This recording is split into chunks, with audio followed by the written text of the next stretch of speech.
Hey guys, welcome back to Home on the Range. Today is part 2 of our putting series.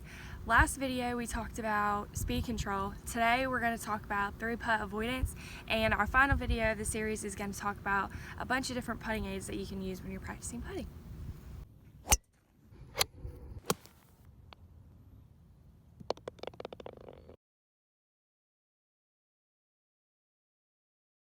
So today we're going to talk all about 3-putt avoidance. And you might think that 3-putt avoidance is mostly like a lot of lag putting, and lag putting is very important in 3-putt avoidance, but we also want to make sure that when we're left with a 3 or 4 footer coming back that we have enough confidence that we know we're going to make it and not 3-putt. So with the 3 drills we're doing today, we're going to focus on not only lag putting but also making those 3, 4, 5 footers coming back. Okay, so for our first drill for 3-putt avoidance, the sun drill, we are starting in the middle of the green. So we put all of our balls in the middle of the green, and the goal is to putt from this spot to different holes, all from one location, trying to 2-putt every single putt. So again, we put all of the balls in the middle of the green, and we put the water bottle in the hole so that you could see kind of where we were putting to, because all of these putts are going to be around 30 feet or so. But starting in the middle of the green, you may have a couple of putts that are on the shorter side and a couple of putts that are on the longer side. So we chose to show about 4 putts, but we recommend that you putt to 9 different holes and keep up with your score that way, given that par would be 18, so 2 putts on every hole to avoid 3 putts. And then you could do it the first time and then do it again and try to beat your score.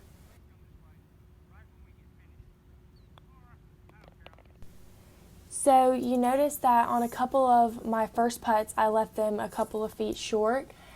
So that's something I need to work on, would be getting my first putt a little bit closer to the hole. That way I don't have testy 3 to 4 footers just to 2-putt. For our second drill for 3-putt avoidance, we call this one the pullback drill. I like to start from one point on the green, putt to a hole, and then putt to the next hole, kind of like in a circle. And so the goal of this drill is to 2-putt all of your putts. But the catch is you putt to the first hole, and wherever your ball ends up, whether it's this far or this far, you have to move it back a club length every single time you miss the putt. So let's say I put it up to this far and then I have to pull it back a club length to this far, and it helps with your lagging, because the closer you get to the hole, the less distance you have to pull it back from, because you're always going to have to pull it back a putter length. But it also helps with your short putts, because you're always having to putt at least a 3-footer for this drill to even complete. So the goal would probably be to 2-putt all the putts on the green. So this is me starting the pullback drill. You only need 1 ball for this drill. So you're going to start kind of just at a random spot on the green and putt about 30 feet away from the first hole. And the way I normally do it is, after I complete the first hole, I just putt from that hole to the next hole, and so on for 9 holes. So they could be all different sorts of distances.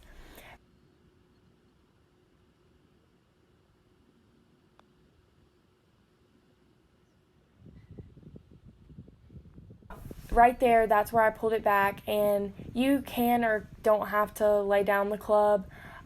Just make sure that you definitely pull it back about 3 feet. I always like to lay down the club just to keep myself honest, but it's always going to be about 3 feet when you move it back.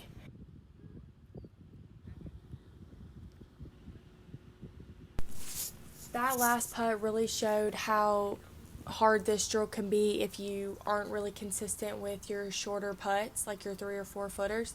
So that's definitely a big part of 3-putt avoidance, is making sure you can make those 3 and 4 footers. And this drill really does help with the lag putting and the shorter putts.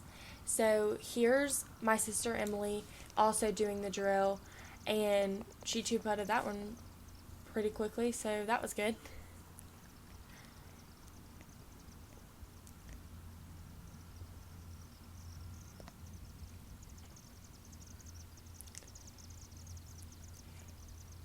And that was a good example of kind of how I normally do the 3-putt avoidance where I pick up the ball out of the hole and then just putt from that last hole that I putted from to the next hole on the green.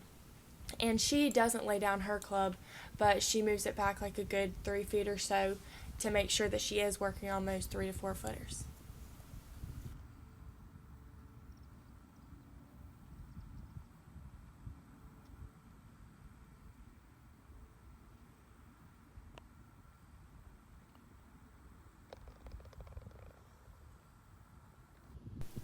So like I said earlier, I would definitely do this drill for 9 holes with your goal score being 18. This drill is on the more, advanced side. You're having to constantly make 4 footers back to back to back just to get a score of 18. But once you score an 18, it's a real confidence booster, and especially for your putting and your golf game.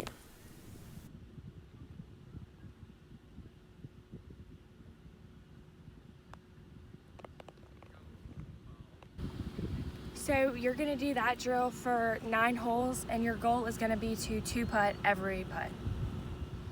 Our third drill for 3-putt avoidance is the one specifically focused on making those short 3 to 5 footers or so, and we call this one the spiral drill.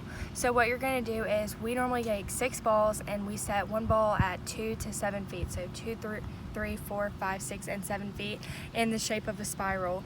I normally just walk it out with my feet. Everyone will be different. It doesn't have to be perfect, but the point is that each one gets about a foot longer than the other one, and we're going to show you how we set it up. And the goal of the spiral drill is to make all 6 putts in a row. Like if you miss one, start over.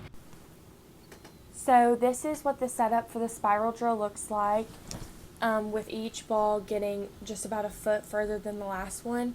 It's also known as the hurricane drill because it looks kind of like a hurricane or a spiral. This is Emily setting up her spiral drill, and you can tell that each ball is getting further than the last one. With her starting with the 2-footer and making her way to the 7-footer all the way around the spiral.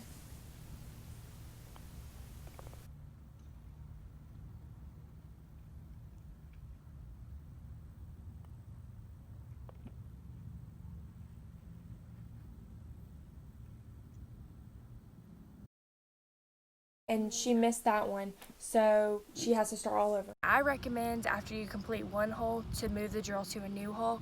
That way you're seeing different breaks and you're not hitting the same putt from an uphill. Maybe move it to a side hill so that you're also hitting different putts at different breaks on different holes.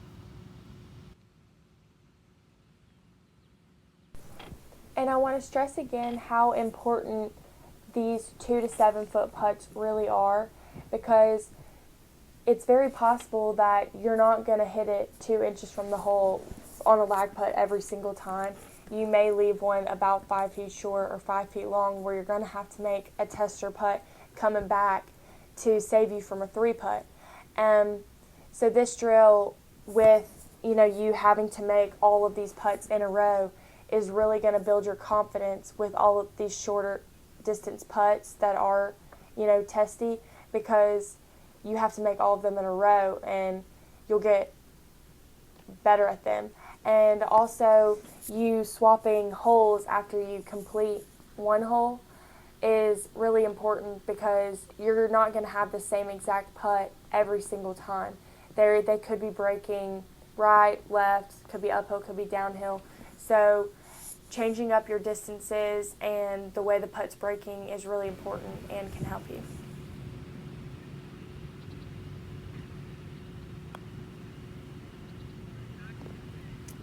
So when you make all 6, move to a new hole and do it again. Okay, so today we focused on 3-putt avoidance with the 3 drills: the sun drill, the pullback drill, and the spiral drill.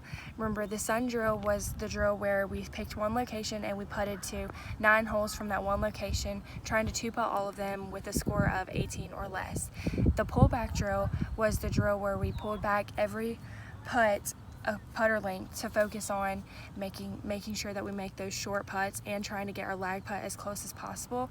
And again, you probably want to do this drill for 9 holes and try to get a score of 18 or less, trying to 2-putt every single one.